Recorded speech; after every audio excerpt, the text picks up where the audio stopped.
حضرت خولہ رضی اللہ تعالی عنہ کا سبق آموز واقعہ عورتیں ضرور سنیں۔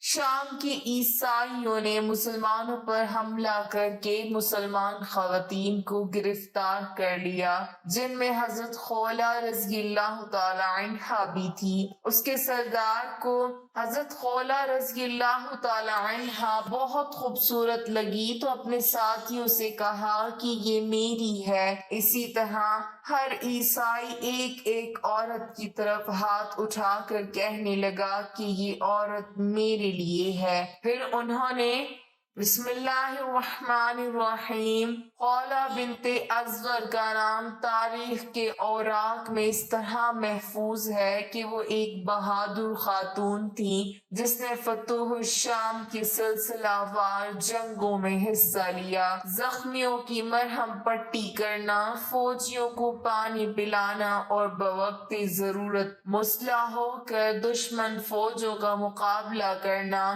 ان کی شجاعت اور بہادری کی ناقابل انکار دلیل ہے۔ خولہ ازور کی بیٹی تھی جن کا تعلق بنو سعد سے تھا، جنگ صفات کی حامل تھیں اور شاعری کی فن میں بھی کمال حاصل تھا۔ حالانکہ خولہ بنت ازور کی اپنی شخصیت بھی کچھ کم باکمال نہ تھی، لیکن زرار بن ازور کی بہن ہونے کی وجہ سے بھی مزید شہرت ملی۔ زرار بن ازور کا ذکر ملک شام کی فتوحات میں نمایاں طور پر ملتا ہے۔ ملک شام کی فتوحات کے مسلسل جنگوں میں سے ایک کا ذکر کچھ اس طرح ہے کہ مسلم فوج اپنے سپہ سالار اعلی خالد ابن ولید کے حکم کے انتظار میں صفِ بستی کھڑی تھی۔ روم کی فوج کی صفوں کا طول و عرض یعنی لمبائی اور چوڑائی کسی ٹھاٹھے مارتا ہوا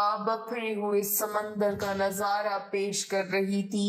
زمین و آسمان کی ہر شے پر گویا سکوت طاری تھا کہ نہ جانے مٹھی بھر مسلمانوں کا انجام آخر کیا ہوگا کہ یکایک کسی سمت سے ایک نقاب پوش عمدہ گھوڑے پر سوار تیز و تن طوفان کی طرح نمودار ہوا اور رومی فوج کی پہلی صف میں قیامت برپا ہو گئی۔ دیکھتے ہی دیکھتے کئی رومی فوجیوں کی گردنیں اس کے تن سے جدا ہو گئیں۔ خالد بن ولید نے سوچا کہ یہ ضرور زرار ابن ازور ہیں، لیکن پھر سوچا کہ وہ تو اصول و ضوابط کی پابند ہیں، ان سے اس غیر اصولی فعل کی توقع نہیں کی جا سکتی۔ ادھر زرار ابن ازور کا خیال تھا کہ یہ سیف اللہ خالد ابن ولید کے علاوہ کوئی اور ہو ہی نہیں سکتا۔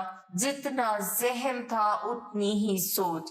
ادھر لوگ سوچ رہے تھے اور ادھر اس شاہ سوار نے اپنے گھوڑے کو واپس موڑ کر دوسرا حملہ کیا۔ لوگوں نے ایسی شجاعت دیکھی تو جوش و خروش میں اللہ اکبر کے ایسے فلک شگاف نعرے لگائے جس کی گونج سے زمین و آسمان کا سکوت ہی نہیں ٹوٹا بلکہ اس کی گردش تیز ترین ہو گئی، اور جب تیسرا حملہ کرنے کے لیے وہ شاہ سوار پلٹا تو مسلمانوں کے جوش و غضب کو روکنا مشکل ہو گیا۔ فوراً خالد ابن ولید نے عام حملے کا حکم دے دیا۔ رومی جن کو شاید سانپ سونگھ گیا تھا اس حملے کی تاب نہ لا کر جلد ہی میں